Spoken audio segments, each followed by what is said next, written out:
Hey everybody, Dr. Phil here. This is going to be a video on the changing American society with respect to values and how cultural and societal norms, values, mores, etc., speaking in sociological terms, have changed over the last few years, few decades. So let's start by talking about changes in American cultural values. So cultural values are widely held beliefs that affirm what is desirable.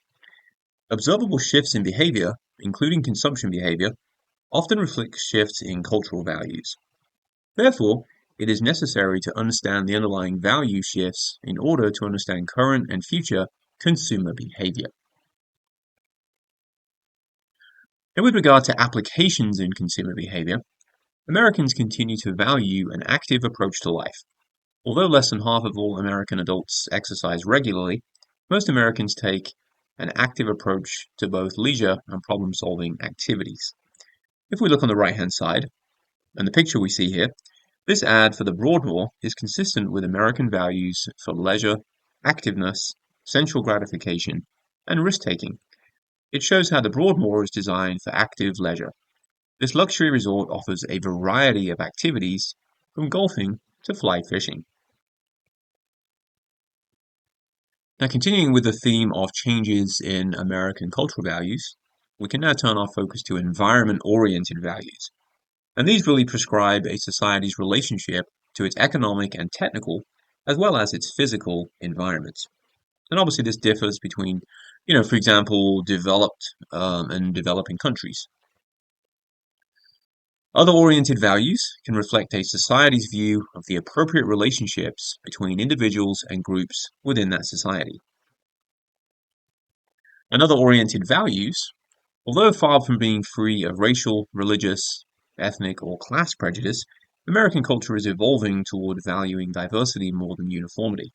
This trend is reflected in the L'Oreal ad that we see here on the right-hand side. It portrays women with diverse skin tones and color, and a recent study shows that 61% of Americans think that the increased racial and ethnic diversity is a positive change. This percentage is higher for younger generations. Let's now talk about green marketing. Let's shift our focuses to green marketing. So, number one, developing products whose production, use, or disposal is less harmful to the environment than the traditional versions of the product. Number two, developing products that have a positive impact on the environment. Or number three, tying the purchase of a product to an environmental organization or event.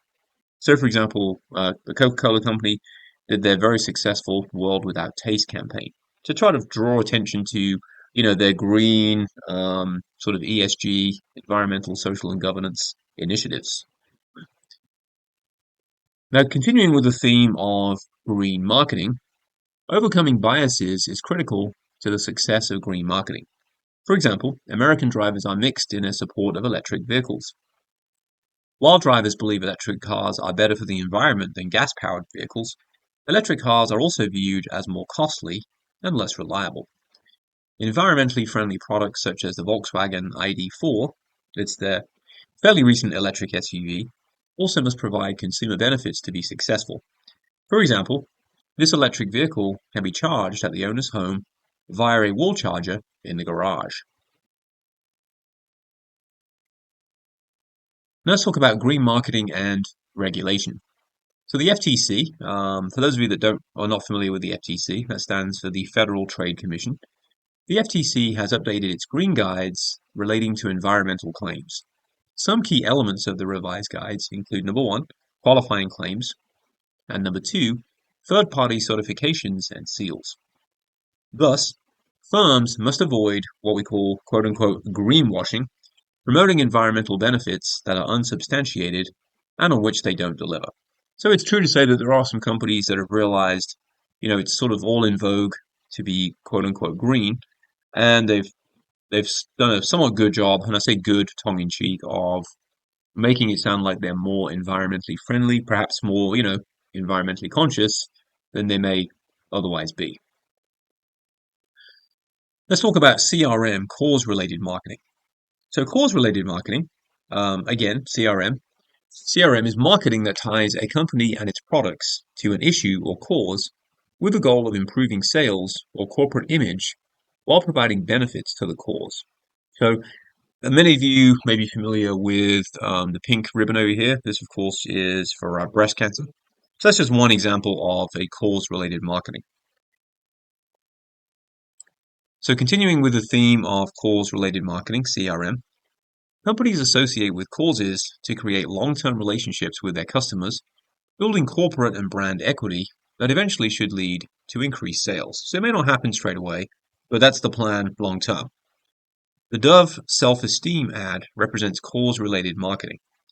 It not only benefits a cause, providing educational tools to build self-esteem among young people, but it also enhances the image and sales of a commercial firm, in this case Unilever, and that is Dove's parent company. Now, with regard to gender-based marketing, gender roles in the US are shifting, with both genders making many purchase decisions. So, for example, many of you are probably not aware that today, women influence 85% of all vehicles sold. Continuing with the theme of gender-based marketing, in terms of gender role portrayal, there are still relatively few ads showing men using products traditionally designed for women or performing tasks traditionally performed by women. This Centrum ad that we see on the right-hand side of the screen here is still somewhat unusual in that it portrays a male involved in a traditionally female task. However, gender roles are changing. For example, JIF has moved away from the Choosy Mothers Choose Jif slogan to Choosy Moms and Dads Choose Jif, along with positive depictions of father and child interactions in their ads. And with regard to product strategy and the wider purview and the context of gender-based marketing, moving beyond stereotypes. Rather than adapting colors to fit stereotypes, example pink power tools, companies are adopting their features in ways that make their products more functional. So, for example, Devia by Barbara Kay does cushion handles, and Smith & Wesson are redesigned to quote-unquote fit women's hands. Now, continuing with the theme of gender-based marketing, and now in the purview of retail strategy, men and women have different purchasing habits. Differences in loyalty, brand switching, coupon usage, and shopping style must be considered as more men take on the task of grocery shopping. Okay, that's all for this quick video. Thanks for watching, and I will see you all again in a future video. Take care.